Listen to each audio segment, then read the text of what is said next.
Hello dear students. तो आज हम नया चैप्टर स्टार्ट करेंगे, that is indefinite integration. So before starting it थोड़ा दो चार क्वेश्चन इनवर्स के मेरे को कराने थे, वो करा देता हूं, उसके बाद हम फॉर्मली स्टार्ट करेंगे। ठीक है, तो पहला क्वेश्चन है, लिखो। एक तो सीरीज के ऊपर ही है, जैसा हमने लास्ट टाइम किया था उसी टाइप का है। लिखो, if sigma n is equal to 1 से infinity cot inverse of n square by 8 this is equal to a pi by b। और फिर वो पूछ लेगा इंटीजर टाइप में a प्लस बी क्या है, a माइनस बी क्या है। बेसिकली इसमें ऑप्शन से a plus b is this, a minus b is this, multiple choice में आया हुआ है क्वेश्चन। ठीक है, तो वीडियो पॉज करो, एक बार खुद से ट्राई करो। ठीक है ना, ये लास्ट टाइम जैसे हमने उधर किया था ना, एक सेम वही कैटेगरी का क्वेश्चन है। ठीक है ना, अच्छा इसलिए मैं रीजन बताऊंगा अभी। ठीक है ना, क्योंकि बच्चे लोग किसमें गड़बड़ करते हैं इसमें, वो चीज मैं ड्यूरिंग द सॉल्यूशन बताऊंगा। ठीक है, तो let's start with it now. तो मैंने लिखा स्टार्ट करते हैं, तुम लोग खुद को ट्राई जरूर करना है। ठीक है ना, पॉज करके। तो देखो, सबसे पहले कॉट इनवर्स में तो डील करते नहीं, हम करते हैं किसमें, tan इनवर्स में। तो उल्टा करके लिख लिया इसको लिख लिया sigma tan inverse 8 upon n square. ठीक है, अब मुझे क्या चाहिए, tan inverse of a minus b upon 1 plus ab type का टर्म चाहिए, 1 प्लस चाहिए डिनोमिनेटर में। तो मैंने क्या किया, 1 जबरदस्ती क्रिएट किया। तो I am focusing on denominator 1 plus n square minus 1, और इधर लिख लिया मैंने 8। ठीक है, अब now this can be factorised into n minus 1 into n plus 1, but उसका डिफरेंस क्या 8 होगा, 500 मिलेगा नहीं। जैसे मैंने लिखा है इसको n plus 1 into n minus 1, क्या इन दोनों का डिफरेंस 8 है? नहीं, 2 है। तो हम क्या करें, शुरू में जाते हैं, इसको 2 कर देते हैं पहले। कैसे करेंगे 2? तो देखो मैंने क्या किया, इसको 8 को 2 अपॉन लिख लिया, 4 नीचे लेके गया। मैंने लिखा इसको 2 अपॉन n स्क्वायर बाय 4। ठीक है, फिर वही सेम प्लस 1 माइनस 1, तो 1 प्लस माइनस 1। अब इन दोनों से के डिफरेंस है, ये जो जिसमें फैक्टराइज होगा उससे 2 मिलेगा क्या? बिल्कुल मिलेगा। कैसे मिलेगा? मैंने लिखा इसको n by 2 plus 1 into n by 2 minus 1, इन्हीं का डिफरेंस ऊपर लिखा है विच इज 2। तो हमारा सेट हो गया फॉर्मूला। तो हम फाइनली क्या लिख रहे हैं, sigma n is equal to 1 से इंफिनिटी। तो देखो इस 2 को मैं क्या लिख रहा हूं, n by 2 plus 1 minus of n by 2 minus 1। तो that can be written as tan inverse a minus tan inverse b। तो ये हो जाएगा tan inverse n by 2 plus 1 minus tan inverse n by 2 minus 1। ठीक है, यहां तक फिर भी बच्चे निकाल लेते। गलती अब कहां करते हैं, जैसे कि मैंने देखा भी एक दो बच्चों को जो लास्ट टाइम जिन्होंने मुझे सॉल्यूशन सेंड किए थे, वो पहचानना में गड़बड़ कर देते हैं कि ठीक है ये डिफरेंस मेथड तो लगेगा, पक्की बात है। लेकिन मेरा कहने का मतलब, अगर ये VR है तो then what is this VR? क्या VR plus 1, VR plus 2, VR plus 3 क्या होगा ये? क्योंकि हमें पता होना चाहिए ना, तभी तो हम लिखेंगे। जैसे मान लो इन दोनों में 2 का डिफरेंस है, तो जैसे n is equal to n पे तो इसके 2 टर्म आएंगे, n इज इक्वल टू 1 और 2 पे इसके 2 टर्म आएंगे। तो इसलिए पता होना जरूरी है कि ये VR है तो ये VR क्या है, VR प्लस 1 है, माइनस 1 है, 2 है, 3 है, 4 है एंड सो ऑन। तो उसको करने के लिए क्या करते हैं हम जनरली, जैसे मान लो 1 मिनट के लिए तुम्हें डाउट आ रहा है कि क्या है, समझ में नहीं आ रहा है, तो देखो इधर मैंने n की जगह n प्लस 1 रखा, तो क्या ये मिल रहा है? नहीं मिल रहा। फिर आगे बढ़े, n प्लस 2 रखा, तो क्या मिल रहा है? ये नहीं मिल रहा है। n प्लस 3 लिखा, मिल रहा है क्या? ये नहीं मिलेगा। n प्लस 4 रखने पे, इसको n प्लस 4 रखोगे तो ये मिलेगा। रख के देखो, जैसे मैंने लिखा n plus 4 by 2 minus 1 which is n by 2, 4 by 2 is 2, 2 minus 1 is 1, तो प्लस 1। तो ये अगर VR है तो ये VR प्लस 4 है, 4 का डिफरेंस है। बहुत से लोग, लास्ट टाइम मैंने एक क्वेश्चन कराया था जिसमें 2 का डिफरेंस था। ठीक है, याद है, n प्लस 1 का स्क्वायर, n माइनस 1 का स्क्वायर, उधर 2 का डिफरेंस था। कुछ बच्चों ने रिप्लाई एक टर्म के हिसाब से सॉल्यूशन भेजा था, बट दैट इज रॉन्ग। तो इसमें ये वाला स्टेप भी बहुत क्रिटिकल है पहचानना। तो मैंने क्या बोला, अगर ये VR है, मैं इसको VR अगर बोल रहा हूं, तो ये मेरा VR प्लस 4 है। इसका मतलब आखिरी के 4 टर्म इससे आएंगे, शुरू के 4 टर्म इससे आएंगे। ठीक है, अब मैं चारों टर्म लिख लेते हैं हम। तो देखो, अब ऐसे लिखने की जरूरत नहीं क्योंकि इन्फिनिटी तक पूछा है, तो मुझे पता है इन्फिनिटी पे आखिरी के चारों इन टर्म्स क्या होंगे, पाई by 2, pi by 2, pi by 2। अब तो हमने इस तरह के बहुत क्वेश्चन कर लिए हैं, तो अब तो हमें फास्ट करना चाहिए। मैंने बोला n, जैसे n इज इक्वल टू, मैंने इसके 4 टर्म कौन कौन से आएंगे, देखो एक तो n माइनस n के corresponding n minus 1, n minus 2, n minus 3 इसके करस्पॉन्डिंग, और पहले 4 इसके करस्पॉन्डिंग आएंगे 1, 2, 3 और 4। क्लियर है? अब मैंने बोला n टेंड्स टू इंफिनिटी में ये चारों टर्म क्या होंगे, pi by two pi by two pi by two pi by two, that is what my 2 पाई। तो 2 पाई माइनस, अब आना इस ब्रैकेट पे आते हैं 1 के करस्पॉन्डिंग, 1 के करस्पॉन्डिंग क्या हो जाएगा, मैंने माइनस एक साथ लिख लिया, मैं ऐसे लिख रहा हूं, ठीक है। 1 के corresponding tan inverse minus half, tan inverse minus half plus 2 के करस्पॉन्डिंग tan इनवर्स 0, तो which is 0, tan is equal to 3 के corresponding plus tan inverse half, तो प्लस tan इनवर्स हाफ, 4 के करस्पॉन्डिंग tan इनवर्स 1, तो tan inverse 1, tan inverse 1। Now you can see कि ये tan inverse minus half और plus half cancel हो गए, 0 0 ही है, तो 2 पाई माइनस tan इनवर्स 1, तो क्या हो गया 2 पाई माइनस पाई बाय 4, तो आंसर इज 7 पाई बाय 4। अब मल्टीपल चॉइस में कैसे बना देगा, इसको इससे कंपेयर करूंगा, तो a is 7, b is 4, then he will tell a minus b is what 3, a plus b is what 11, like that way he can give the options। ठीक है, क्लियर हुआ? चलो तो फिर वीडियो पॉज करो, इसको कॉपी करो, हम नेक्स्ट क्वेश्चन पे मूव करते हैं।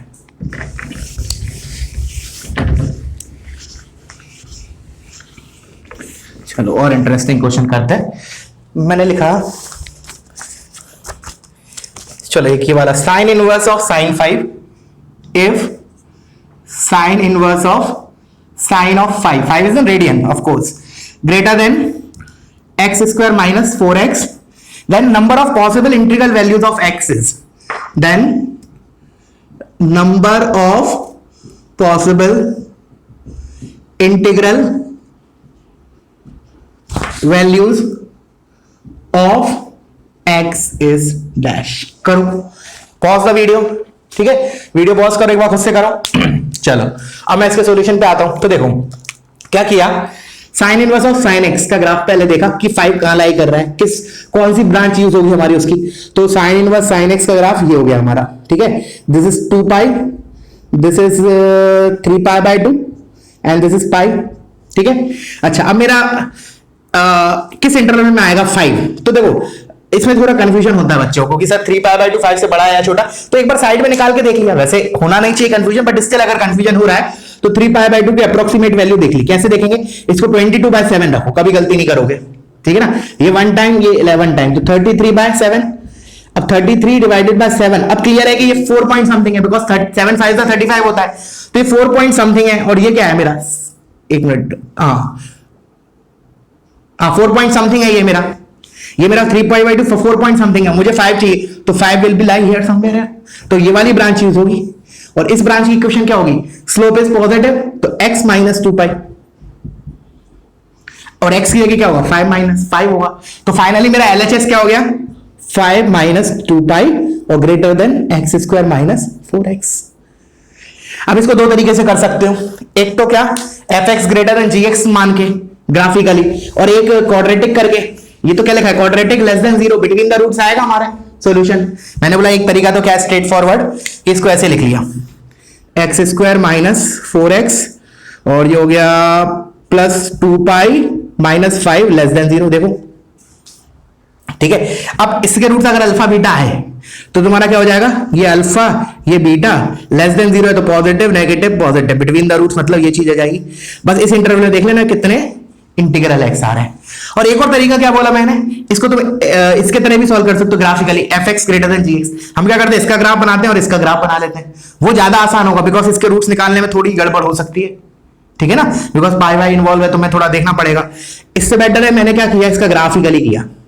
क्या किया, सबसे पहले एक्स स्क्वायर माइनस 4x का ग्राफ बनाया, तो x square minus 4x is a parabola with root 0 and 4 mouth opening upward, तो इसका ग्राफ जो होगा that will be something like this, this is x square minus 4x, this is 4, this is 0 and here it will be somewhere mid point 2, और 2 पे value जरूरी नहीं है but extra चीज बता रहा हूं मैं ग्राफिकली, तो 2 पे मेरी 4 माइनस 8 माइनस 4, ठीक है। ये मेरा ग्राफ हो गया किसका, एक्स स्क्वायर माइनस 4x का। अब मैंने देखा 5 माइनस 2 पाई, तो 5 माइनस 2 पाई, तो 2 पाई मतलब 6, 3.14 का डबल वाला 6.28 के आसपास, तो this is a negative, negative है ये, तो मेरा नीचे आएगा समवेयर हियर, देखो मैंने बोला दिस विल बी समवेयर, इसका ग्राफ बना रहा हूं gx का, लेट्स से ये fx का हो गया, ये gx का, तो it is something like this, this is my constant y is equal to 5 minus 2 pi, अब मुझे क्या चाहिए, 5 माइनस 2 पाई ऊपर होना चाहिए एक्स स्क्वायर माइनस 4x से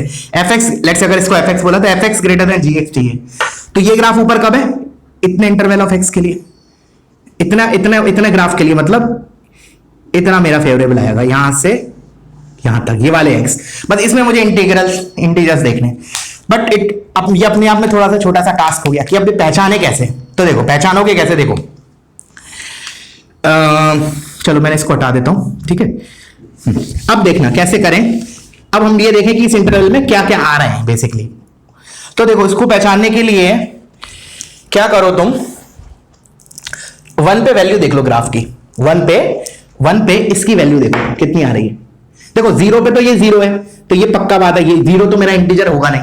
मैंने बोला 1 होगा या नहीं वो डिसाइड करो, 1 इसमें रखो तो -3 आ रहा है। और ये जो है लाइन, दिस इज नॉट, ये तो -1 पॉइंट समथिंग है, तो डेफिनेटली ये होगा मेरा, दिस वैल्यू इज -3, तो इसके करस्पॉन्डिंग मेरा ये आया which is 1।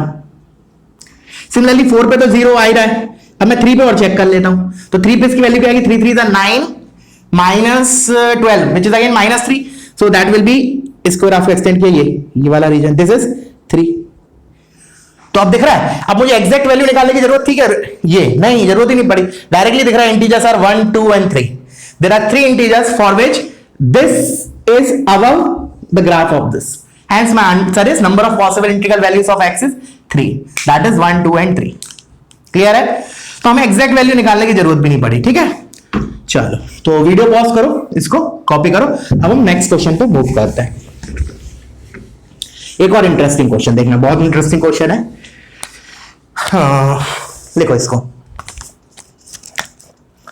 If sign inverse x -1 plus cos inverse x -3 plus tan inverse x upon 2 -x, इस क्वेश्चन से कुछ सीखने मिलेगा, एक नोट के फॉर्म में हम लिख सकते हैं उसको। पहले हम देखते हैं इसका सॉल्यूशन और उसके बाद हम देखेंगे। तो इसका आंसर बोल रहा हूं निकालना हम 1/k², फाइंड 1/k²। क्या दिया है देखो, sine inverse x -1 plus cos inverse x -3 plus tan inverse x upon 2 -x² is equal to cos inverse k plus pi, then we have to find the value of 1/k², ठीक है। चलो तो जैसे start कैसे करें, देखो पहली बात कि अगर मान लो हमने जैसे हमें जो एडिशंस पता है उसमें ऐसे पता है साइन के साथ साइन का प्लस माइनस, या कॉस के साथ कॉस का प्लस माइनस, या टेन के साथ टेन का plus minus. But the thing is, problem here is कि जो आर्ग्यूमेंट है दैट इज अ वेरिएबल, तो मुझे केसेस बनाने पड़ेंगे। बिकॉज लेट्स से मैंने इसको अगर मान लो sin π/2 minus sine inverse x लिख भी लिया, तो sine inverse x minus sine inverse y का फॉर्मूला, कोई बोलेगा फिर उसका तो एक ही फॉर्मूला होता है, लगा दो। नहीं बेटे, एक फॉर्मूला नहीं होता, उसमें हमने इनिशियल लिखवाया था कि हम जो भी डिराइव कर रहे हैं that is for x and y greater than 0। तो फिर अगेन हमें केसेस बनाने पड़ेंगे, इसका आर्ग्यूमेंट ग्रेटर देन 0, फिर दोनों का मतलब कहने का मतलब अगर मान लो तुम इतना ही पार्ट हो ना क्वेश्चन में, तो भी अपने आप में ये बड़ा क्वेश्चन हो गया। बड़ा क्वेश्चन इन द सेंस अगर हम ऐसे प्रोसीड कर रहे हैं, कैसे, अगर मान लो मैंने इसको या तो इसको या इसको किसी एक को, तो जैसे देखो अगर मेरे पास ऑप्शन है कि मैं इसको चेंज करूं या इसको, तो देखो इसको अगर मैंने चेंज किया π/2 माइनस कॉस इनवर्स x -1, तो इधर मेरा cos inverse a minus cos inverse b बनेगा, उसके दो फॉर्मूले होते हैं। बट अगर मैंने इसको π/2 माइनस साइन इनवर्स लिखा, तो sine inverse a minus sine inverse b का फॉर्मूला बनेगा, उसका एक ही फॉर्मूला होता है। तो ऑफ कोर्स प्रेफरेबल इज इसको मैं लिखूं π/2 माइनस साइन इनवर्स x -1, ठीक है। और ये लिखा है मेरा साइन इनवर्स x -3। अगेन ये मैं अभी बता रहा हूं line of thinking, but this is not the correct way. दिक्कत होगी, करेक्ट वे से मेरा मतलब है बहुत केसेस बनाने पड़ेंगे, अभी समझ में आएगा। देखो तो π/2 को साइड में लिख रहा हूं, π/2, ठीक है। अब इधर sine inverse a minus sine inverse b, but उसके लिए अगेन मुझे केसेस बनाने पड़ेंगे। कैसे केसेस बनेंगे, 1 और 3 के रिस्पेक्ट में 3 केसेस बनेंगे। कैसे, मैंने बोला एक तो बनेगा x ग्रेटर देन 3, उसके लिए दोनों के आर्ग्यूमेंट क्या होंगे, पॉजिटिव होंगे, तो sine inverse a minus sine inverse b का फॉर्मूला लगाओगे। फिर फॉर x लाइन बिटवीन 1 2 3 क्या करोगे, ये नेगेटिव होगा, सॉरी ये पॉजिटिव होगा, ये नेगेटिव होगा, फिर इसको पॉजिटिव बनाने के लिए माइनस अंदर भेजोगे, ठीक है ना। फिर फॉर्मूला लगाओगे। तो मतलब सोचो केसेस बढ़ते बढ़ते जाएंगे, और अभी तो 2 ही टर्म है, अभी तो हमें इसको भी डील करना है, ये अपने आप में एक बहुत बल्कि टर्म है। तो कैसे करें फिर, तो वीडियो को पॉज करो, तसल्ली से आराम से 5 मिनट सोचो how to proceed such problems. इसके ऊपर एक नोट भी आने वाला है कि मतलब हमने क्या सीखा इससे, बहुत इंटरेस्टिंग चीज है, ठीक है। तो वैसे तो बहुत बल्कि जा रहा है, मतलब स्ट्रेट प्रोसीजर से तो बहुत, अगर स्ट्रेट प्रोसीजर से विदाउट ज्यादा दिमाग खर्च कर हम स्ट्रेट फॉरवर्ड प्रोसीड करें तो काफी बल्कि जा रहा है, बहुत केसेस बन रहे हैं, बहुत खिचपिच हो जाएगी। तो क्या करें, मतलब कुछ ना कुछ ट्रिकी हो रहा होगा, कुछ ना कुछ ट्रिकी हो रहा होगा। कीपिंग दैट इन माइंड एक बार ट्राई करो। अब मैं बता रहा हूं इसको, ठीक है। तो देखो मैंने बोला जब भी इस तरह के बल्कि क्वेश्चन आया है तो एक लाइन ऑफ थिंकिंग है कि पहले हम डोमेन चेक कर लें। हो सकता है डोमेन में एलिमेंट्स ही गिने चुने हो तो हम उनके लिए अलग से निकाल लेंगे y की वैल्यू। समझ में आया क्या बोला? मैंने बोला कि फॉर सच क्वेश्चंस जहां हमें दिख रहा है कि बहुत नंबर ऑफ केसेस बहुत ज्यादा बढ़ रहे हैं, ठीक है ना, एक बार हमने डोमेन निकाल के देखा, कोशिश की कि चलो डोमेन एक बार चेक कर लेते कि डोमेन है क्या इसका। तो अगर मान लो डोमेन में एक या दो एलिमेंट हुए तो हम वो पर्टिकुलर एलिमेंट रख के देखेंगे ना, क्या हम केसेस बनाए पूरे रियल एक्सिस के साथ एनालिसिस करें, नहीं। तो मैंने डोमेन निकाला इसका, तो इसके डोमेन के लिए मैं क्या बोलूंगा, x माइनस वन जो है that should be less than equal to 1 greater than equal to minus 1। तो मेरा x कितना है, less than equal to 2 greater than equal to 0, ठीक है। अब इसका देखो, इसका डोमेन क्या होगा मेरा, x minus 3, x minus 3 should be less than equal to 1 greater than equal to minus 1। तो x less than equal to 4 greater than equal to 2। तो यही काम खत्म हो गया, हमें इसमें जंप भी नहीं करना पड़ा। ऑल्दो इसका डोमेन, ठीक है, इसका डोमेन क्या होगा बेसिकली, tan इनवर्स का आर्गुमेंट क्या होता है, मैंने क्या बोला, जरूरत नहीं है इसका डोमेन चेक करने की, द रीजन इज इधर से ही हमारा आ जाएगा। बट फिर भी एक मिनट के लिए मैंने बोला what is the domain of this. तो tan इनवर्स का आर्गुमेंट तो कुछ भी हो सकता है, it is all R. tan inverse x का डोमेन क्या होता है, r, but domain denominator zero नहीं होना चाहिए, तो मतलब प्लस माइनस रूट 2 हटा दो। तो मैंने बोला इसका domain is r minus curly bracket plus minus 2, ठीक है। अब मैंने आया, ठीक है, इसका तो यूज नहीं है। अब देखो चमक गया, डोमेन में तो केवल एक सिंगल एलिमेंट है दैट इज 2। देखो एंटायर पूरे, मैंने बोला इन दोनों में ही 2 है, तो ठीक है 2 इसमें है, तो ओवरऑल इंटरसेक्शन क्या हो गया, domain is x is equal to 2 only. तो हमें पूरा एनालिसिस करने की जरूरत ही नहीं है सभी x के लिए, क्योंकि डोमेन में केवल एक ही एलिमेंट है दैट इज 2। तो हम इसको लिख लेते हैं, निकाल लेते हैं at x is equal to 2। मैंने लिखा domain is x is equal to 2। इसके अलावा तो इसमें कुछ रख ही नहीं सकते हैं, तो 2 रख दिया हमने इसमें। Sine inverse 2 minus 1 is sine inverse 1 which is pi by 2 plus cos inverse minus 1 which is pi plus tan inverse you get 2 upon 2 minus 4 minus 2 tan inverse minus 1 which is minus pi by 4 is equal to cos inverse k plus pi। तो देखो ये pi से ये pi cancel, pi by 2 minus pi by 4 is pi by 4। तो cos इनवर्स k is equal to pi by 4। तो k कितना है 1 बाय root 2, k is equal to 1 बाय रूट 2। तो k स्क्वायर कितना हो गया, k स्क्वायर इज हाफ, पूछा क्या था 1 बाय k स्क्वायर, तो आंसर क्या हो जाएगा हमारा 2। तो बहुत इंटरेस्टिंग क्वेश्चन है, ठीक है ना। सो अब कभी भी इस टाइप का क्वेश्चन आए, कभी तुम्हें लग रहा है कि नहीं यार केसेस बहुत बढ़ते जा रहे हैं, क्या करा जाए, तो एक बार डोमेन निकाल के चेक कर लिया, हो सकता है, और हो सकता है डोमेन 5 भी हो जाए, कुछ आए ना तो हम बोलेंगे there is no value of k for which this is true. समझ में आया, 2 आती तो 2 पे चेक कर लेते, तो हो सकता है उन दोनों x पे सेम इधर LHS सेम हो, तो एक ही वैल्यू आएगी, अदरवाइज 2 वैल्यू हो जाएगी। क्लियर हुआ? कुल मिला के कहने का मतलब है एक बार अगर बल्कि क्वेश्चन आ रहा है इस टाइप का जहां तुम्हें लग रहा है कि केसेस नंबर ऑफ केसेस बढ़ते जा रहे हैं because we can not directly apply those addition formulae या डिफरेंस फॉर्मुलेज, तो एक बार डोमेन के पॉइंट ऑफ व्यू से लिख लिया, सोच लिया, इसको नोट करके लिख लो अपने लैंग्वेज में, जैसा तुम्हें सही लगता है वैसे you can note it down, ठीक है, एज अ नोट कि फर्स्ट चेक डोमेन, ठीक है ना। चलो अब देखते हैं नेक्स्ट क्वेश्चन। एक छोटा सा क्वेश्चन है, बहुत सिंपल सा, ऐसा लिखा है, ऑब्जेक्टिव हो जाएगा, पेन की जरूरत भी नहीं पड़ेगी, लिख लो वैसे। If alpha is a real number, if alpha is a real number for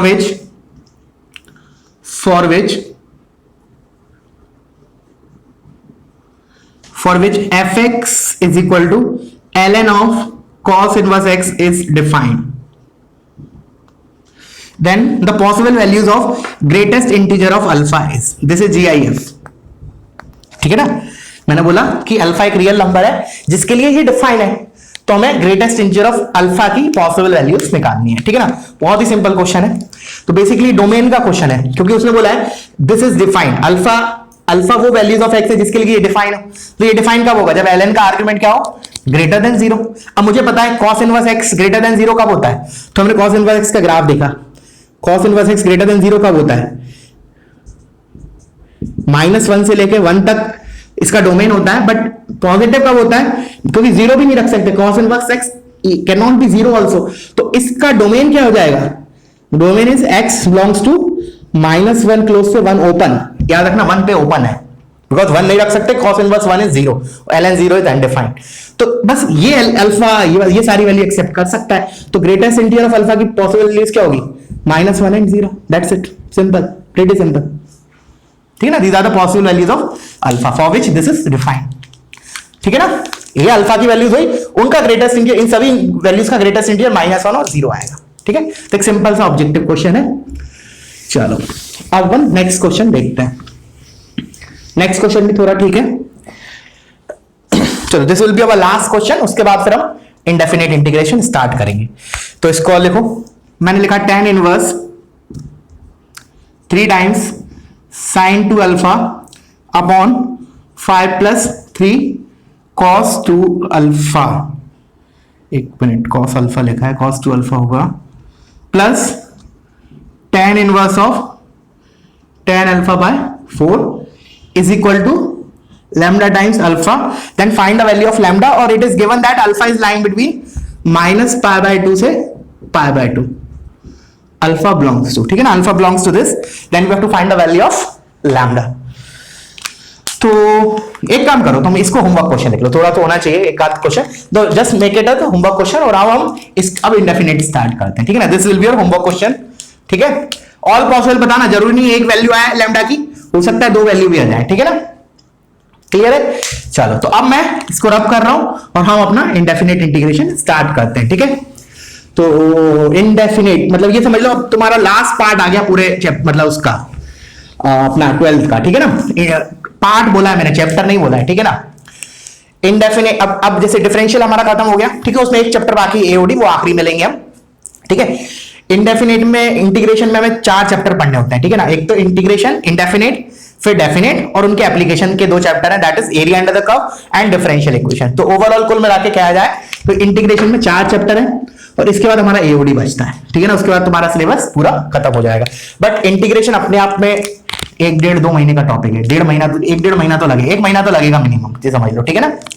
तो इसलिए बने रहना, और बोर्ड के लिए बहुत इंपॉर्टेंट है, ठीक है ना? और ऐसा नहीं, देखो इंडेफिनेट जो इंटीग्रेशन है ना, देखो ये देखा जाए तो इसका जेई लेवल और बोर्ड का लेवल में बहुत ज्यादा डिफरेंस नहीं है, ठीक है ना? एक फिक्स पैटर्न है, फिक्स मतलब ऐसे बोल सकते हैं, बहुत ज्यादा वेरिएशन, मतलब वेरिएशन तो बहुत ज्यादा है, बट कहने का मतलब स्टैंडर्ड फॉर्म्स हैं ज्यादातर, ठीक है ना? हाँ, इसके बाद वाला जो चैप्टर होगा दैट इज डेफिनेट इंटीग्रेशन, वो चैप्टर हम जेई के पॉइंट ऑफ व्यू से ज्यादा इंपॉर्टेंट बोल सकते हैं, और इंडेफिनेट हम बोल सकते हैं बोर्ड के पॉइंट ऑफ व्यू से। ऐसा नहीं, देखो हर साल एक क्वेश्चन तो फिक्स है इंडेफिनेट का, जेई में भी आता है, बट डेफिनेट जो हम पढ़ेंगे जिसमें लिमिट्स होती हैं, ठीक है ना, उसके 2 क्वेश्चन आते हैं तो ऑन एन एवरेज इन दोनों से 3 क्वेश्चन आते हैं, और प्लस एरिया से और डिफरेंशियल से 1-1, तो ऑलमोस्ट ये समझ लो तुम्हारा जेई में 4 से 5 क्वेश्चन का कंट्रीब्यूट करने वाला इंटीग्रल पार्ट, मतलब समझ लो 20 नंबर का, ठीक है ना? और अच्छा होगा तो तुम्हारा इवन फिजिक्स में भी हेल्पफुल होगा, ठीक है? तो इसलिए अच्छे से ध्यान देना और शुरू से बने रहना, ठीक है ना? तो लेट्स स्टार्ट विद इंटीग्रेशन। तो इंटीग्रेशन है क्या basically? It is reverse procedure और डिफरेंशिएशन। मैंने, चलो इसको लिख लेते पहले, मैंने बोला इंटीग्रेशन इज रिवर्स, PVR ऐसी रिवर्स प्रोसेस ऑफ डिफरेंशिएशन, ठीक है ना?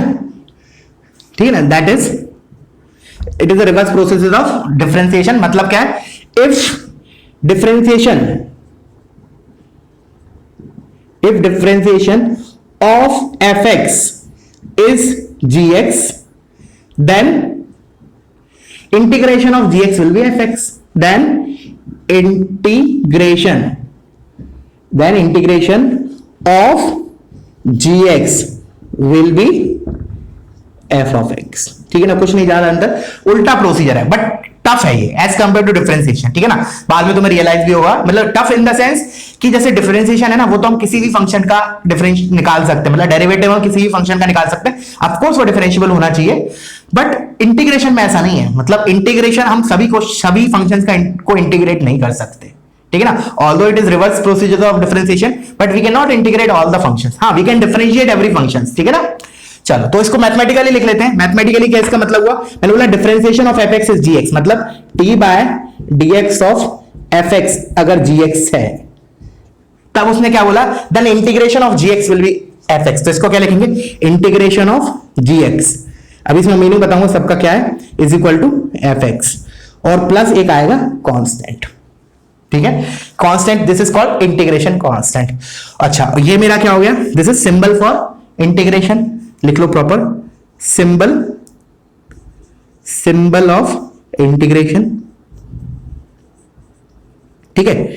अच्छा, इधर मेरा gx क्या है, फंक्शन टू बी इंटीग्रेटेड, जिस फंक्शन को इंटीग्रेट करना है, इसको नाम एक और बोलते हैं integrand, integrand that is function to be integrated, function to be integrated, ठीक है। dx मेरा क्या है, जिसके रेस्पेक्ट में इंटीग्रेट कर रहे हैं, जैसे डिफरेंशिएशन हम बोलते हैं, इसके रेस्पेक्ट में डिफरेंशिएट कर रहे हैं, तो integration is with respect to x, this dx means integration is with respect to x, ठीक है ना, मतलब इंटीग्रेटिंग वेरिएबल है x, ऐसे बोल दो, ठीक है। उसके बाद fx है, इसको क्या बोलेंगे, integral of gx, of course this is integral of gx। अच्छा, इसको और भी नाम है, जैसे डिफरेंशिएशन में डेरिवेटिव बोलते हैं, तो इसको क्या बोलेंगे, उल्टा डेरिवेटिव का, तो इसको हम ऐसे ही बोलते हैं एंटी डेरिवेटिव,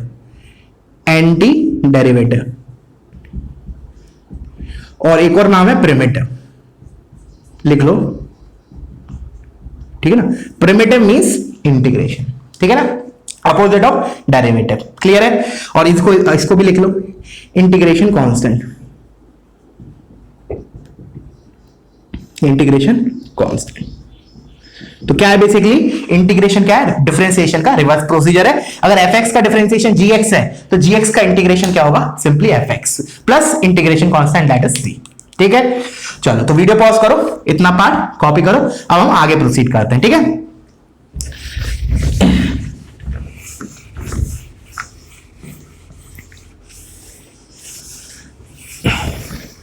वो कल के डाउट सेशन में वो इनवर्स की शीट डिस्कस करूंगा, ठीक है ना, वो कर लेना, ठीक है, and send me your doubts. वैसे मोस्ट ऑफ द, मुझे लगता नहीं डाउट्स उसमें ज्यादा आएंगे, बिकॉज मॉडरेट है, ज्यादा टफ है नहीं, हो सकता है इंटीजर वगैरह में आ जाए, सिंगल करेक्ट में तो आई डोंट थिंक सो कोई डाउट आएगा, but each and every question करना है, ठीक है, क्योंकि इनवर्स का भी एक क्वेश्चन आता ही आता है, ठीक है ना। मतलब तीनों पार्ट में एक सबसे ज्यादा, देखो हमने ट्रिग्नोमेट्री के 4 पार्ट पढ़े, ठीक है ना। एक तो वो आइडेंटिटीज वाला पहला चैप्टर, जिसमें sine of a plus b होता है, और उसके बाद होता है हमारा इक्वेशन वाला, उसके थर्ड पार्ट आता है एसओटी, और जो हमारा फोर्थ पार्ट था दैट वाज इनवर्स। तो सबसे ज्यादा इंपॉर्टेंट जेई के पॉइंट ऑफ व्यू से तो ट्रिग्नोमेट्रिक इक्वेशन है, नो डाउट। अगर प्रायोरिटी वाइज देखा जाए, this is the first priority, उसके बाद आता है इनवर्स का प्रायोरिटी, ठीक है, उसके बाद ये आ जाता है थर्ड, और सबसे लीस्ट प्रायोरिटी इज एसओटी, ठीक है ना। और ऐसा नहीं है कि सर ये आ गया, सर आपने तो बोला था लीस्ट है, ऐसा कुछ मैं जनरल स्टेटमेंट दे रहा हूं, ठीक है ना, I am generalising it according to the previous trends कि ऐसा पाया गया है, ठीक है। तो इनवर्स भी बहुत इंपॉर्टेंट है अपने आप में, और ज्यादा वेरिएशंस है नहीं, that you can C in the sheet also, ठीक है ना। और सोचो हमारा काफी फास्ट कंप्लीट हुआ है, तो उससे ज्यादा वेरिएशन है नहीं, तो पूरा कंप्लीट करना है, ठीक है। तो अभी मैंने क्या बोला, डिफरेंशिएशन, इंटीग्रेशन क्या होगा, रिवर्स प्रोसीजर ऑफ डिफरेंशिएशन। तो जैसे मैंने बोला इंटीग्रेशन ऑफ cos x क्या होगा, तो हम कैसे सोचेंगे कि cos x किसके डेरिवेटिव से आता है, तो cos x हमारा sin x के डेरिवेटिव से आता है, cos x का डेरिवेटिव होता है sin x का, तो इसका इंटीग्रेशन क्या हो जाएगा, sin x और प्लस हम इंटीग्रेशन कांस्टेंट c, ठीक है ना, सिंपल। फिर मैंने बोला, जैसे मैंने बोला integration of 1 upon under root of, चलो ऐसे लिख लिया 1 प्लस एक्स स्क्वायर dx। फिर मैंने दिमाग में आएगा कि 1 अपॉन 1 प्लस एक्स स्क्वायर किसके डिफरेंशिएशन से आता है, तो आंसर मिलेगा tan इनवर्स x, तो इसको क्या लिखेंगे हम, tan inverse x plus c। अच्छा, ये सुनना, ध्यान से सुनना, एक छोटी सी। अब कोई बोलेगा सर ये तो cot minus cot inverse x से भी आता है, बिल्कुल करेक्ट है, this is also equal to minus cot inverse x plus c। तो फिर इसका मतलब tan इनवर्स और cot इनवर्स बराबर होगा, नहीं ऐसा थोड़ी है। क्या करेंगे हम, इस tan इनवर्स को, सुनना देखो, both are correct but constant different होगा। जैसे tan इनवर्स को लिखेंगे pi by 2 minus cot inverse x, और इस पाई बाय 2 और सी को क्लब करके हमने एक नया कांस्टेंट लिख दिया सी। सिंपल। क्लियर, समझ में आया? क्या लिखा देखो, पहले मैंने बोला किस फंक्शन का डेरिवेटिव 1/1 प्लस एक्स स्क्वायर होता है, तो आंसर मिलेगा tan इनवर्स x का। पहला हमारे दिमाग में सबसे ज्यादा आता है बिकॉज उसका यूज ज्यादा होता है as compare to cot inverse x। तो फिर एक बार और आ जाएगा कि हाँ भाई माइनस cot इनवर्स x का भी तो होता है, क्योंकि cot इनवर्स x का 1/1 प्लस एक्स स्क्वायर होता है और माइनस 1/1 प्लस एक्स स्क्वायर होता है, माइनस एक और आ जाएगा तो प्लस हो जाएगा। कहने का मतलब, तो ये दोनों चीज, इसका इंटीग्रेशन ये भी करेक्ट लिखा है, ये भी करेक्ट लिखा है, डिफरेंस कहां हो जाएगा वो इस कांस्टेंट में। ठीक है ना? चलो तो और देख लेते हैं, जैसे मैंने लिखा इंटीग्रेशन ऑफ e की पावर x dx, तो क्या करेंगे फिर, कैसे सोचेंगे e की पावर x किसका डिफरेंशिएशन होता है, e की पावर x का ही होता है, तो इसका आंसर हो जाएगा e की power x plus c। Like that way we can proceed. मैंने बोला integration of sec square x dx क्या होगा, तो अगेन मेरे दिमाग में क्या आना चाहिए, sec स्क्वायर x किसका डेरिवेटिव है, tan x का, तो sec स्क्वायर x का इंटीग्रेशन क्या हो जाएगा, tan x, like that way plus c। तो जो भी हमारे जो डिफरेंशिएशन वाले थे तो उनको हम इधर लिख सकते हैं उल्टा करके। कैसे? जैसे एक टेबल बना लो तुम लोग, पहले इसको कॉपी करो, वीडियो पॉज करके। अब मैं एक टेबल बनवा देता हूं जिसमें हम फ्रीक्वेंटली जो हमारे बेसिक फंक्शंस है ना, जो फ्रीक्वेंटली यूज होंगे इसमें इंटीग्रेशन, वो उनके इंटीग्रेशन लिख लेते हैं। ऑफ कोर्स वो डायरेक्टली तो पूछेगा नहीं कि भाई sin x का इंटीग्रेशन क्या होता है, cos x का क्या होता है, बट ये जो टेबल बनवा रहा हूं दिस विल बी यूज्ड आगे चल के मतलब जो हमारे बल्की क्वेश्चंस होंगे उनको हम सिंपलीफाइड फॉर्म में लेने के बाद फिर ये सारे बेसिक फॉर्मूलेज यूज करेंगे। ठीक है? तो let me write down the function and its integration, some basic functions. ठीक है ना? तो पहले फर्स्ट मैंने लिख रहा हूं इधर fx और इधर लिख रहा हूं उसका इंटीग्रेशन fx dx। ठीक है? तो पहला मेरा फंक्शन 0, मैंने बोला अगर फंक्शन 0 है तो उसका इंटीग्रेशन क्या होगा। अब ऐसे सोचो कि 0 किसका डेरिवेटिव होता है, कांस्टेंट का, तो this will be some c। Clear है? फिर आते नेक्स्ट, मैंने लिखा fx is equal to let's say constant k। मैंने बोला k किसका डेरिवेटिव होगा, kx टाइप का, kx फंक्शन का, तो क्या हो जाएगा kx plus some constant c। क्या करो तो वेरीफाई करने के लिए इधर वाला इंटीग्रेट, इधर वाले चीज को डिफरेंशिएट करते जाओ, you will get the same thing. फिर मैंने बोला x की पावर n का, तो आंसर मिलेगा इसका, किसको इंटीग्रेट, किसको डिफरेंशिएट करूं कि ये आ जाए, तो देखो इस फंक्शन को x की power n plus 1 upon n plus 1 plus c, इसको इंटीग्रेट डिफरेंशिएट करोगे तो क्या आएगा, n प्लस 1 आगे उतरेगा इंटू x की पावर n प्लस 1 माइनस 1, तो x की पावर n बचा, वो ये रहा।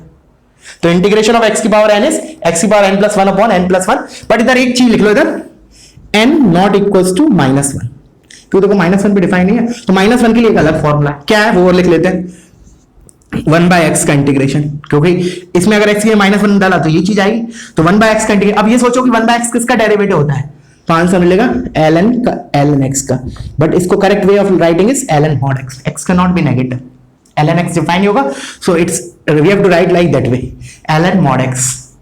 ठीक है?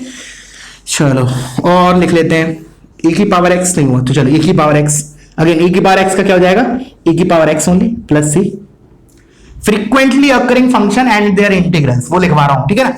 उसके बाद मैंने लिखा जनरलाइज करके लिख लेते हैं इसको, a की पावर x का, तो क्या हो जाएगा मेरा, अब किसको डिफरेंशिएट करूं कि आ जाए, तो a की power x upon ln a को करके देखो, a की पावर x को डिफरेंशिएट करोगे तो क्या आएगा, a की power x into ln a, वो ln a और ln a गायब, a की पावर x बचा।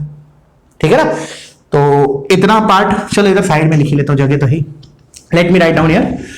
ये हो गया हमारा 6। अब ट्रिग्नोमेट्रिक ले लेते हैं, तो मैंने लिखा sin x। अब देखो कंफ्यूज नहीं होना है, इंटीग्रेशन में तो क्या था sin x, डेरिवेटिव में तो क्या था sin x का डेरिवेटिव प्लस cos x होता था, बट इधर उल्टा है, नेगेटिव हो जाएगा माइनस cos x। क्यों?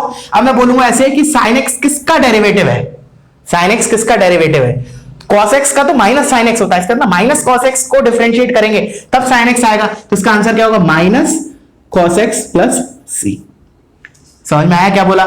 मैंने बोला कि sin x किसका डेरिवेटिव है, ऐसे पूछा, तो आंसर मिलेगा कि cos x का तो माइनस sin x होता है, इसका मतलब माइनस cos x को डिफरेंशिएट करेंगे तब sin x मिलेगा, therefore integration of sin x is what, minus cos x। Clear है? तो इसमें कंटिन्यू करना है। फिर 8 cos x, of course cos x किसका डेरिवेटिव है, sin x का, तो इसका इंटीग्रेशन क्या हो जाएगा, sin x प्लस c। फिर आते हैं हम sec square x, sec square x का किसका डेरिवेटिव होता है, sec square x, tan x का, तो sec स्क्वायर x का integration is tan x plus c।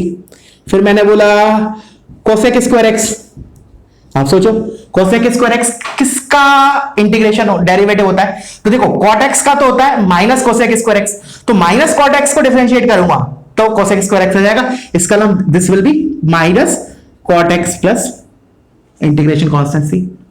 फिर और बचता है हमारा 3 हो गए, 4 हो गए, तो फिर हमारा बचा sec x tan x, sec x tan x। तो again sec x tan x किसका डेरिवेटिव होता है? किसका sec x का, तो इसका आंसर क्या हो जाएगा sec x। फिर मैंने बोला 12th cosec x cot x किसका डेरिवेटिव होता है? तो आंसर क्या मिलेगा cosec x का, तो minus cot x minus cosec x cot x होता है, तो माइनस cosec x को अगर डिफरेंशिएट किया तो मुझे ये चीज मिलेगा। तो therefore answer of this is minus cosec x। तो ये होगा हमारे ट्रिग्नोमेट्रिक। अब थोड़ा इनवर्स के बारे में और देख लेते हैं, ठीक है ना। तो वीडियो पॉज करो और इसको पहले कॉपी कर लो, ठीक है। Copy this part. देखो इतने में कोई दिक्कत नहीं आएगी, ठीक है ना। अभी 2-4 क्वेश्चन 2-3 और लूंगा स्टैंडर्ड टेबल के अंदर ही, उनको याद रखना है, ठीक है। वो हमारे लिए थोड़ा नए होंगे। अभी तक तो जस्ट एग्जैक्टली हमने जो डिफरेंशिएशन में टेबल बनाई थी उसी का अपोजिट चल रहा है। अब मैंने बोला 13th इनवर्स का और डिस्कस कर लेते हैं, लिख लेते हैं इस टेबल में। तो 1/√1 माइनस एक्स स्क्वायर। तो मैंने बोला इसका इंटीग्रेशन क्या होगा? अब ये किसका डेरिवेटिव है? साइन इनवर्स एक्स का, तो क्या हो जाएगा sine inverse x plus c. But अभी मैंने बताया था इसको 2 तरीके से सोच सकते हैं। एक तो मैंने बोला कि इसका ये किसका डेरिवेटिव है, ठीक है ना। तो आंसर मिलेगा एक तो साइन इनवर्स एक्स का, एक माइनस कॉस इनवर्स एक्स का भी है, प्लस इन सम इंटीग्रेशन कांस्टेंट। या फिर ऐसे इधर भी चेंज कर सकते थे, साइन इनवर्स एक्स को क्या लिख सकते थे π/2 माइनस कॉस इनवर्स एक्स, उस π/2 को सी के साथ क्लब करके एक नया इंटीग्रेशन कांस्टेंट। कहने का मतलब इनका इंटीग्रेशन ये दोनों के टर्म्स में लिख सकते हैं, ठीक है ना। सिमिलरली 1/1 प्लस एक्स स्क्वायर, इसका integration will be tan inverse x plus c, या फिर minus cot inverse x plus c. दोनों को डिफरेंशिएट करेंगे तो यही आएगा, सेम एक्सप्लेनेशन लाइक अबव। और लास्टली इसमें हमारा एक और आ जाएगा 1/mod x √x square minus 1। This ये किसका होता है? सेक इनवर्स x का, sec inverse x plus c. But इसको हम π/2 माइनस कोसेक इनवर्स x लिख सकते हैं और फिर π/2 किसके साथ क्लब कर सकते हैं, या फिर ये बोल सकते हैं कि ये किसका और डिफरेंशिएशन है माइनस कोसेक इनवर्स x का। तो this can also be written as minus cosec inverse x plus c. Clear हुआ? तो ये हमारे 15 हो गए, ठीक है। चलो 2-4 और लिख लेते हैं, ठीक है। अब तुम्हारे लिए जो मैं बता रहा हूं 3-4 जो फ्रीक्वेंटली आएंगे, फ्रीक्वेंटली मतलब बहुत ज्यादा आएंगे, अब हम उसका लिख लेते हैं, ठीक है ना। इस टेबल में उसको ऐड कर लेते हैं। तो लेट मी ऐड इट, देखना 16th 10 sorry 1 minute integration of 10x। सोचो क्या होता है इसका। हमने थोड़ा बहुत डिस्कशन किया था डिफरेंशिएशन चैप्टर में। Just think it that way, f dash upon f। याद आया? एक सीरीज का क्वेश्चन भी किया था हमने, tan of x/2 square and so on like that वे था, ठीक है ना। मतलब आगे कोफिशिएंट थे तो हमने सीरीज ली थी cos x/2 cos of x/2 square cos of x/2 cube. उसको डिफरेंशिएट करने पे आ रहा था ये लॉग लेने के बाद, ठीक है ना। तो बाकी एक्सप्लेनेशन के लिए अभी हम जब इंटीग्रेशन सीखेंगे मेथड्स तब हम इसको देखेंगे। अभी के लिए हमने याद रख लिया। वैसे इसका एक्सप्लेनेशन तो मैं ऑलरेडी दे चुका है, ठीक है ना। 10x किसके डेरिवेटिव से आएगा? ln cos x minus ln cos x से। मैंने बोला ये किसका डेरिवेटिव होगा? माइनस ln cos x का, ठीक है। क्यों होगा? क्योंकि इसको डिफरेंशिएट कर दो। ln cos x का पहले 1/cos x, cos x का माइनस sin x, तो minus of minus sin x upon cos x which is tan x। Perfect आ रहा है, ठीक है ना। ऐसे एक्सप्लेन करा था मैंने, बट फिर भी हम दोबारा अभी इसको बाद में देखेंगे एज अ मेथड, ठीक है ना। बट अभी इसके लिए लिख लो, एक तो मैंने लिखा minus ln cos x plus c, इसको further I can write is ln sec x plus c. This is, ये सबसे ज्यादा फॉर्म यूज होगा। Integration of tan x is ln sec x। रट जाओ इसको एकदम, जो भी मैं लिखवा रहा हूं ना 19, अभी 2-3 और लिखवाऊंगा।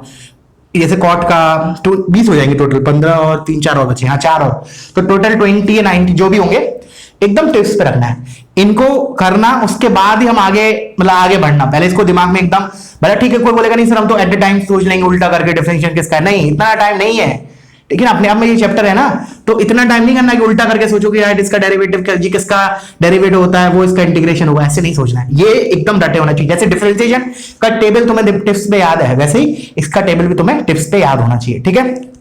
चलो, तो अब मैंने बोला next is of course tan x आ गया, तो cot x को क्यों छोड़े, तो cot x का। अब सिमिलरली इसको एक बार सोचो वीडियो पॉज करके, देखो cos x upon sine x, F dash upon F, तो ln f का होता है ln sin x, क्या हो जाएगा ln sin x, करके देख लो, ln sin x को डिफरेंशिएट करो तो 1 अपॉन साइन एक्स और साइन एक्स का cos x, तो cos x upon sine x is cot x, perfect. एक और sec x का इंटीग्रेशन, इसको थोड़ा सोचना थोड़ा सा मुश्किल हो जाएगा, बट कैसे करेंगे, बट अभी के लिए हम टेबल में ऐसे याद रख रहे हैं, जब हम मेथड पढ़ेंगे तो प्रॉपर्ली तुम लोग सोच पाओगे, ठीक है। तो इसको मैंने लिखा ln of sec x plus tan x, बहुत इंपॉर्टेंट है, इसको और भी फॉर्म में लिख सकते हैं, बट अभी के लिए अभी जो टेबल बना रहा हूं इसमें मैं एक ही फॉर्म में लिखवा रहा हूं, वैसे इसको और क्या लिख सकते हैं आगे चल के लिखेंगे, अभी मत लिखो। ln of sec x minus tan x, minus के साथ, because sec x plus tan x and sec x minus tan x are reciprocal of each other, क्योंकि sec square x minus tan square x 1 होता है, तो sec x plus tan x into sec x minus tan x is 1, तो इसको I can write as 1 upon sec x minus tan x, और 1 upon something लिखा है तो ऊपर लेके आ रहा है तो माइनस 1 को आगे ले जाते हैं, 1 को आगे ले जाते हैं माइनस 1 को, तो this can also be written as minus ln of sec x minus tan x। चलो लिख लो, एक काम करो, बोल दिया इतना तो लिख ही लो, ठीक है। और भी इसको और भी फॉर्म में करेंगे, साइन कॉस के टर्म में, tan के टर्म्स में, हाफ एंगल्स में कन्वर्ट करेंगे, ठीक है ना, वो आगे चल के देखेंगे, अभी नहीं। सिमिलरली एक और लास्ट रह जाता है cosec x का ln of cosec x minus cot x,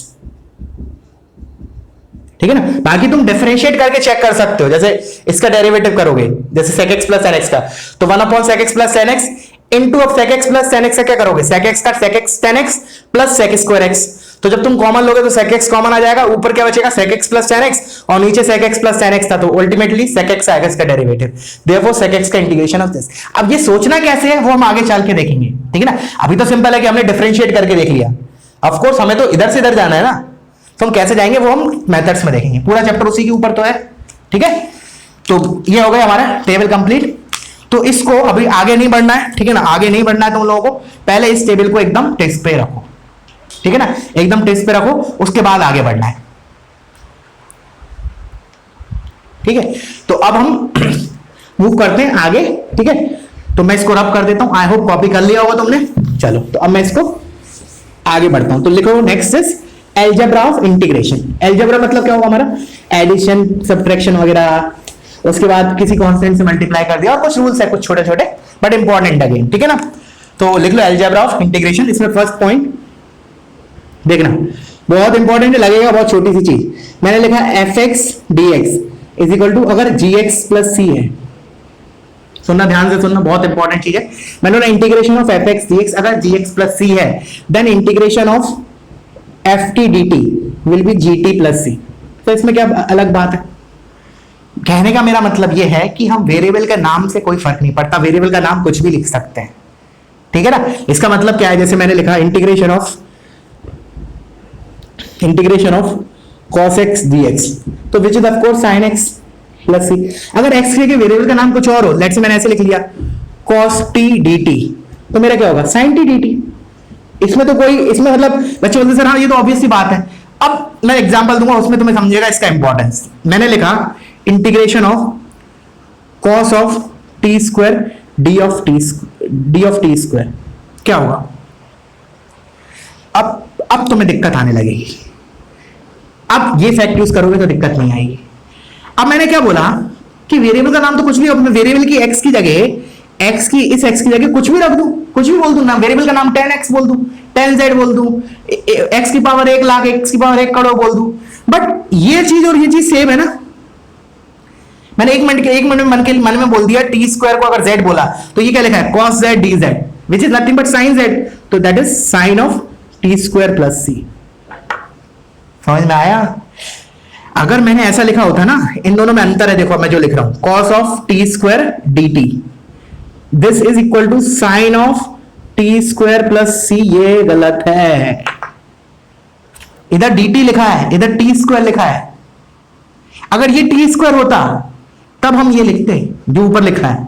समझ में आया इंपॉर्टेंस का, वेरिएबल का नाम कुछ भी हो चलेगा, ठीक है ना, बट एक्चुअली ये जो है ना, दिस इज नॉन इंटीग्रेबल, ये इसको इंटीग्रेट ही नहीं कर सकते हम, ठीक है ना। एक बात और याद रखना हम कि जैसे डिफरेंशिएशन तो क्या है कि हम कोई भी फंक्शन उठा के डिफरेंशिएट कर सकते हैं, मतलब वेरी स्ट्रेट फॉरवर्ड होता है। बट इंटीग्रेशन में ऐसा नहीं है, ठीक है ना। इंटीग्रेशन में ऐसा नहीं कि मन चाह कोई भी फंक्शन उठाया और इंटीग्रेट करने बैठ गए।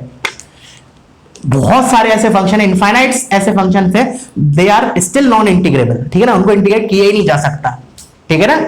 तो इसलिए ऐसा नहीं कि हमने खुद से फंक्शन सोचा और इंटीग्रेट करने बैठ गए। हाँ, डिफरेंशिएशन का यू कैन ट्राई कि चलो वेरिएबल की पावर वेरिएबल ले लिया, कोई फंक्शन ले लिया, चलो प्रैक्टिस के लिए एक बार डिफरेंशिएट करने बैठ गए। बट इंटीग्रेशन में ऐसा नहीं है। तो इंटीग्रेशन का जब भी कोई क्वेश्चन करो तो स्टैंडर्ड कोई टेक्स्ट बुक से उठा के करना, ऐसा नहीं कि अपने से कोई फंक्शन जनरेट किया और इंटीग्रेट करने बैठ गए। ऑफ कोर्स नहीं, बिल्कुल नहीं, बिल्कुल रिकमेंड नहीं करूंगा इंटीग्रेशन में। जैसे फॉर एग्जांपल ये दिखने में बहुत सिद्धि सा लग रहा है, छोटा सा लग रहा है, cos of t square dt, यार ये तो इंटीग्रेट करने में क्या है, नहीं, this is actually non integrable. समझ में आया मेरा मतलब। जैसे अभी तुम्हें धीरे धीरे रियलाइज होगा, जैसे जैसे हम आगे बढ़ेंगे देन यू विल रियलाइज कि हाँ भाई तुम्हारे दिमाग में इमेज बन जाएगी कि हाँ इसको इंटीग्रेट नहीं कर सकते, इसको कर सकते, लाइक दैट वे, ठीक है। वो स्लोली स्लोली डेवलप होगा, ठीक है, ट्रस्ट मी। तो समझ में आया क्या बोल रहा चाह रहा था मैं। जैसे अब इसका एग्जाम्पल के तौर पर जैसे मैंने लिखा, एक तो यही एग्जाम्पल लिख लिया, ठीक है ना। एक मैंने लिखा integration of d of x square upon 1 plus x की पावर 4। सोचो क्या होगा। एक मैंने ये दिया और एक मैंने दिया D of x upon 1 plus x square, x की पावर 4। तो देखो सोचो इसको पॉज करके, ऊपर वाले का आंसर क्या होगा। देखो अब हमें पता है कि स्टैंडर्ड टेबल से हमें इसका इंटीग्रेशन पता है, dt upon 1 plus t square is equal to tan inverse t plus c. कहने का मतलब अगर मैं इसको जनरल फॉर्मेट में लिखूं, ऐसा लिखा integration of d of something upon 1 plus something का square is equal to tan inverse of something plus c, ऐसे लिख सकता हूं। तो कौन सा मैच कर रहा है, ऊपर वाला या नीचे वाला, ऊपर वाला। सो दिस, क्योंकि ये ऐसा लिखा है तो इसको मैं x की पावर 4 को क्या लिख सकता हूं, x स्क्वायर का स्क्वायर। तो अब एक मिनट के लिए x स्क्वायर को t सोचा मैंने, वेरिएबल तो मैं कुछ भी बोल सकता हूं, वेरिएबल का नाम तो t बोल रहा हूं, तो वो तो ऐसा लिखा है dt upon 1 plus c square, that is tan inverse c। तो this is tan inverse x square plus c। This is not equal to tan inverse x square plus c। This is also not equal to tan inverse x plus c, like that way. तो फिर होगा क्या, अगर होगा तो फिर हम आगे चल के देखेंगे इसका इंटीग्रेशन, अभी के लिए जरूरत नहीं है, ठीक है ना। अभी तो हमारा स्टार्ट हुआ है चैप्टर, ठीक है, क्लियर हुआ बच्चों। तो इंटीग्रेशन का वेरिएबल का नाम कुछ भी हो उससे कोई फर्क नहीं पड़ता, यही इसने बताया था। fx dx अगर gx प्लस c है तो ft dt भी gt प्लस c होगा, ठीक है। चलो तो वीडियो पॉज करो, इस पार्ट को कॉपी कर लो, बहुत इंपॉर्टेंट है। लग बहुत छोटा सा पॉइंट रहा है, लग आगे या बहुत यूज होने वाला है, ठीक है ना, बहुत ज्यादा। जैसे आप सेकंड प्रॉपर्टी पढ़ रहे हैं उसी में यूज होगा इसका, ठीक है। चलो उससे पहले एक छोटा सा प्रॉपर्टी और उसके बाद जो इंपॉर्टेंट प्रॉपर्टी है उसके बाद लेता हूं मैं। सेकंड प्रॉपर्टी, अगर कोई कांस्टेंट है उसको मैं इंटीग्रेशन के बाहर ले सकता हूं, जस्ट लाइक डेरिवेटिव, ठीक है ना। जैसे हमारा डेरिवेटिव होता है d by d x of k f x, क्या होता है k times d by d x of f x. तो just like that way simple है k f x d x, this will be k times integration f x d x plus integration constant c। k अगर multiplication में है तो हम उसको बाहर ले सकते हैं, k सम कांस्टेंट लिख लो इधर, k some constant, k some constant. Of course multiplication में तभी, अगर मान लो मेरा ऐसा दिया है ना fx प्लस k dx, तो this is not equal to this, इसका होगा क्या फिर इसमें हम सेपरेट करेंगे, ठीक है ना। कैसे करेंगे, जैसे एडिशन, अभी ये तो पहले इसको करेंगे, ये बताता हूं मैं, पहले इसको लिख लो। मल्टीप्लिकेशन को, वो कांस्टेंट को हम बाहर ले सकते हैं अगर वो प्रोडक्ट फॉर्म में है, keep it that in mind. अब हम इसको एक्सप्लेन करने के लिए थर्ड रूल लिख लेते हैं, दैट इज एडिशन। मैंने लिखा fx प्लस माइनस gx का इंटीग्रेशन dx, तो क्या करें, we can separate out, simple like a differentiation, integration of fx dx plus minus integration of gx dx। तो इस हिसाब से अब इसका क्या हो जाएगा, एडिशन है तो सेपरेट करो। तो पहले तो मैंने इसे लिखा integration of fx dx plus integration of k dx। तो दिस इज, ये तो ऐसे एज इट इज लिख दिया fx dx प्लस इसको k का डिफरेंशिएशन इंटीग्रेशन, तो kx plus c, k times x plus c। तो ये चीज होगी, ना कि ये चीज, क्लियर है। एडिशन में है तो हम सेपरेट ऐसे करेंगे, प्रोडक्ट में है तो that constant can be taken outside, simple है बहुत, इसमें कोई हाई फाई नहीं है। अब जो मैं बताने वाला हूं fourth point, that is more important, more मतलब मोस्ट इंपॉर्टेंट अभी तक का, ठीक है। तो बने रहना, ठीक है। तो मैं इसको रब कर रहा हूं, वीडियो पॉज करो, इसको कॉपी कर लो। जैसे कि मैंने बोला बहुत इंपॉर्टेंट है वो पॉइंट, देखना क्या है वो पॉइंट। द पॉइंट इज, मैंने लिखा इंटीग्रेशन ऑफ, लेट्स से पहले fx dx is equal to gx plus c। मैंने बोला अगर ऐसा है एफ एक्स का इंटीग्रेशन जी एक्स है, then integration of f of a x plus b d x will be g of a x plus b divided by a. देखो तुम लोग यूज भी करते हो फिजिक्स वगैरह में, ये प्रॉपर्टी दिखने में अलग लग रही है but we are frequently using this. क्या है बेसिकली, जैसे मैंने लिखा इंटीग्रेशन ऑफ e की पावर 5x प्लस 3, तो इसका dx, तो इसका इंटीग्रेशन हम लोग बहुत बार कर भी चुके हैं, मतलब कहीं कहीं, और तुम लोग फिजिक्स वगैरह में भी किए होगे। इसका इंटीग्रेशन e की power 5x plus 3 divided by 5, तो वही चीज तो लिखी है। देखो विजअप इज एग्जैक्टली सेम लिखी। फिर सर आप स्ट्रेस क्यों दे रहे थे इस पे इतना इंपॉर्टेंट इसलिए है, अभी बताऊंगा, पहले इतना कॉपी करो, ठीक है। अब पहले हम इससे पहले इसकी प्रॉपर्टी सीखने के लिए हम एक नोट करके लिखते हैं, डिफरेंशियल ऑफ एलिमेंट। नोट करके देखो इधर मैंने लिखा डी ऑफ एफ एक्स क्या होता है। What is D of f x? It is what F dash x into D x. Clear है? फिर मैंने जैसे अब एफ एक्स के लिए कुछ भी रख लो, जैसे मैंने डी ऑफ साइन एक्स लिखा। अब मैं इस प्रॉपर्टी का प्रूफ करने के लिए I am explaining, making note of this, ठीक है ना, इसलिए समझना इसको। तो डी ऑफ साइन एक्स क्या हो जाएगा? cos x dx। मैंने लिखा d of sine inverse x क्या हो जाएगा? This will be 1 upon under root of 1 minus x square into dx, like that way. मैंने बोला डी ऑफ चलो tan ले लेते हैं, tan इनवर्स z क्या हो जाएगा? मैंने वेरिएबल का नाम चेंज कर दिया, तो this will be 1 upon 1 plus z square dz। समझ में आया? अब फील आ गई क्या बोल रहा हूं मैं, क्या बोलना चाह रहा हूं? Differential of f x is what F dash x into dx, ठीक है। जैसे मैंने एक और लिख लेते हैं इसको समझने के लिए, डिफरेंशियल ऑफ 5x प्लस 3 क्या होगा? It is derivative of this with respect to x, that is 5 into dx। Differential of, अब इसको जनरलाइज कर दिए, ax plus b, that will be a dx, a dx। क्लियर है? समझ में आया? अब इस चीज का हेल्प करके इसको प्रूफ कर सकते हैं, बिल्कुल कर सकते। कैसे? अब देखना, अब मैं इसको प्रूव करने के लिए एक तो ये चीज यूज करने वाला हूं, और इससे पहले वाली प्रॉपर्टी की वेरिएबल को हम नाम कुछ भी दे सकते हैं। वो दोनों प्रॉपर्टी का एक बार तुम लोग ट्राई करो। क्या क्या बोला मैंने? एक तो ये चीज, ये नोट, प्लस इससे जो जस्ट पहले हमने प्रॉपर्टी देखा, property number 1, not addition multiplication वाला, पहला वाला जिसमें हमने बोला था कि वेरिएबल का नाम कुछ भी हो, वो दोनों का यूज करके प्रूफ किट, ठीक है ना, करो। मैं अब इसको बता रहा हूं, ठीक है। अब देखना, मैंने बोला कि अगर ऐसा ट्रू है, अब इस ऊपर वाले पे आ रहा हूं मैं, देखना यहां से स्टार्ट कर रहा हूं। मैंने बोला अगर ऐसा है तो मैं x की जगह कुछ और नाम दे रहा हूं, और मैं नाम दे रहा हूं ax प्लस बी। मैं x को ax प्लस बी से रिप्लेस कर रहा हूं, नाम कुछ भी हो वेरिएबल का। तो मैंने लिखा integration of f of ax plus b into d of ax plus b, this will be g of ax plus b plus c. मैंने बोला वेरिएबल का नाम x की जगह मैं ax प्लस बी बोल रहा हूं, कोई दिक्कत ही नहीं, उसमें क्या दिक्कत है? हम x की जगह तो x स्क्वायर भी रख सकते हैं, z square, t square, whatever we can do, ठीक है ना, we want we can accordingly we can do. मैंने ऐसा करा क्यों? बिकॉज मुझे ये फॉर्मेट लेके आना है, I have to write get this point, ठीक है ना, इसलिए मैंने ऐसा चेंज किया। अब देखो इतना पार्ट ये अभी देखा था, d ऑफ ax प्लस बी क्या होगा? a dx, a कांस्टेंट है, a को बाहर लिया, उसको इसके नीचे भेज दिया, तो ये आ गया। लिख लेते हैं, मैंने बोला integration of f of ax plus b a dx, ठीक है, is equal to g of ax plus b plus c. फिर इसको a को मैं बाहर ले रहा हूं प्रोडक्ट में, that I can take outside, बस a को मैं इस साइड भेज रहा हूं, तो c बाय a हो गया। This is again a constant, that I can write it as again c, कुछ और कांस्टेंट, तो finally you are getting the same thing, this is plus c कर लेना, ठीक है। क्लियर हुआ? तो याद क्या रखना है? ऑफ कोर्स एक और नोट करके लिख लो, दिस इज, मतलब अलग से लिख लो, दिस इज लीनियर, तभी ऐसा होगा। ये लीनियर है तभी ऐसा होगा, this is very very important, this should be linear. इसको लिख लो, बहुत गलती करते हैं बच्चे इसमें भी, this should be linear, this should be linear in x, then only we can apply this property, ठीक है, या फिर दिस रूल। अब देखते हैं इसके इलस्ट्रेशन के ऊपर थोड़ा छोटे छोटे, तो और फील आ जाएगी, ठीक है। तो मैं रब कर रहा हूं, तुम लोग वीडियो पॉज करके इसको कॉपी करो, ठीक है। चलो मैंने लिखा, देखना, integration of, let me write as like that वे,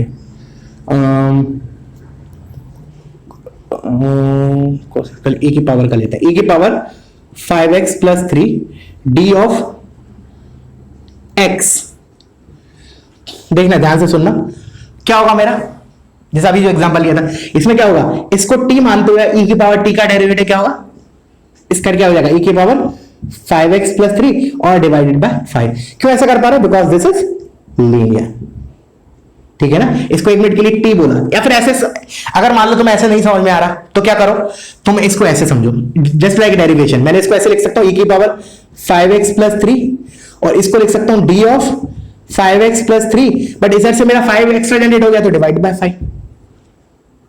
ये 5 को मैंने बाहर लिख लेता हूं, कोई दिक्कत नहीं है। और ये मेरा क्या हो जाएगा, ये तो ऐसे लिखा e की power t dt which is e की पावर t, e की power 5x plus 3 divide by 5। Clear है बच्चों। तो कहने का मतलब बहुत इंपॉर्टेंट है ये। चलो अब मैंने और लिख लेता हूं, अब इसी के आगे देख लो, मैं और प्रोसीड करता हूं। मैंने लिखा e की पावर 5x प्लस 3, चलो इसको मैं इसको भी लिख ही लेते हैं एक्चुअली, 5x प्लस 3 इतना दिया, तब मैं डायरेक्टली बोलूंगा इट इज e की power 5x plus 3 plus c, ठीक है। तब मैं फिर डिवाइड नहीं करूंगा, बिकॉज ये अगर t है तो ये dt लिखा है, ठीक है ना, तो e की पावर t, ठीक है। अच्छा फिर मैंने बोला अब मैं इस पे स्ट्रेस दे रहा हूं बार बार, ये लीनियर होना चाहिए, लीनियर होना चाहिए। अगर लीनियर नहीं है तो गलती हो जाएगा। जैसे मैंने लिखा e की power x square plus 1 d of x, तो this is not equals to e की power x square plus 1 plus c, ये गलत हो जाएगा। सिमिलरली जैसे मैंने लिखा e की power sin x dx, this will be not equals to e की power sin x plus c। समझ में आ रहा है कि ये जो कंपोजिट फंक्शन है उसमें जो ये वाला जो पार्ट है अंदर वाला function, that has to be linear. क्योंकि डेरिवेशन देखो ना हमने कैसे किया था, just keep that in mind derivation. हाँ अगर मान लो इसकी जगह मेरा ऐसा होता e की power x square plus 1 d of x square plus 1 ऐसा होता, तब मैं ये तो फिर तो वेरिएबल का नाम चेंज है, फिर तो ये लिखा e की power t dt which is nothing but e की पावर t, इसको तो मैं e की power x square plus 1 plus c लिख सकता हूं, इसको भी लिख लेना। जैसे उसी प्रकार अगर मान लो इसकी जगह मेरा अगर ऐसा होता इंटीग्रेशन ऑफ e की पावर sin x और इधर लिखा होता d ऑफ sin x, तब मैं इसको e की पावर t dt समझ के इसका इंटीग्रेशन क्या बोलता है, sin x की जगह एक वेरिएबल है वो तो sin x, तो मैंने e की power sin x plus c आता। समझ में आ रहा है कहने का मतलब क्या है कि अगर dx दिया है तो इधर उसी का लीनियर फंक्शन होना चाहिए, ठीक है ना। हाँ ऐसे चल सकता है, मैंने इधर e की power a sin x plus b भी बोल सकता हूं, मतलब जिस वेरिएबल के रिस्पेक्ट में इंटीग्रेशन है उसी का लीनियर फंक्शन होना चाहिए कंपोजिट फंक्शन में, अंदर वाले फंक्शन का फंक्शन को, ठीक है। आई होप समझ में आ गया होगा, बहुत स्ट्रेस दे रहा हूं मैं इस पॉइंट पे। तो एक और एग्जांपल देख लेते हैं इसी का, उसके बाद फिर अपन एंड अप करते हैं। आज के लिए काफी हो गया, नया चैप्टर भी आज हमारा, तो टाइम लगेगा स्लोली एब्जॉर्ब करने में चीजों को, बट सिंपल है, ट्रस्ट मी सिंपल है। इंटीग्रेशन में इतना दम नहीं है। जैसे देखो मतलब इंटीग्रेशन में जो रियल में आईक्यू वाले क्वेश्चंस बनेंगे ना, बहुत ज्यादा दिमाग वाले या बहुत ट्रिकी क्वेश्चंस, वो डेफिनेट में बनते हैं। ये तो मैं पहले से बोल रहा हूं, पहले दिन से अभी से बोल दिया, बट इसका मतलब ये नहीं कि डेफिनेट इंडेफिनेट नहीं करना, ऑफ कोर्स करना है। इंडेफिनेट अगर वीक रह गया तो डेफिनेट कभी स्ट्रॉन्ग नहीं हो सकता, ये भी याद रख लेना, ठीक है। क्योंकि डेफिनेट में भी इंडेफिनेट का पूरा यूज होगा, कुछ बस उधर क्या होगी, कुछ प्रॉपर्टीज ज्यादा आ जाती हैं, ठीक है ना। तो इसलिए बने रहना। और बोर्ड के लिए तो मैंने क्या बोला, इंडेफिनेट ज्यादा इंपॉर्टेंट है, ठीक है ना। हर साल फिक्स है क्वेश्चन, तो बोर्ड में तो पैटर्न भी चेंज नहीं होता, फिक्स होता है कि भाई इस चैप्टर से इतना आना ही आना है, ठीक है ना। तो वो मानते हो। और मैंने क्या बोला एक चीज और, कि इनडेफिनेट का जो लेवल है बोर्ड का और जेईई में ज्यादा अंतर नहीं है, बहुत मतलब अंतर है, ठीक है थोड़ा बहुत है, लेकिन बहुत ज्यादा अंतर नहीं है, ठीक है ना। जैसे मैंने तुम लोगों को बोला था 3D में बोर्ड और इसमें बहुत ज्यादा डिफरेंस नहीं होता, उसी प्रकार इसमें तो 3D और इंडेफिनेट इंटीग्रेशन में बोर्ड में और जेईई में ज्यादा अंतर नहीं है, ठीक है। दोनों के क्वेश्चंस अच्छे लेवल के बन जाते हैं बोर्ड में भी। अच्छा अभी जैसे मैंने बताया था उसके हिसाब से, जैसे मैंने लिखा e की पावर ऐसे लिखा cos of 5x plus 5x बहुत हो गया, चलो 6x प्लस 2 dx, तो क्या हो जाएगा मेरा cos x का integration is sin x 6x plus 2, अंदर वाला लीनियर है तो डिवाइड बाय 6 प्लस c। मैंने बोला integration of cos of 6x plus 2 d of 6x plus 2, तो क्या हो जाएगा, सिंपली ये तो क्या लिखा है cos t dt, variable same लिखा है, तो it is simply sin of 6x plus 2 plus c।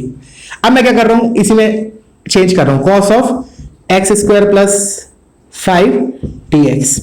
Now this is not equals to sin of x square plus 5 plus c। Why, because this is not linear.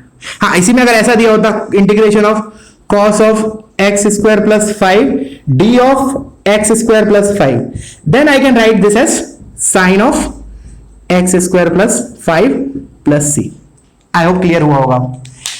चलो एक छोटा सा और इसके अंदर मैंने लिखा integration of cos of cos x.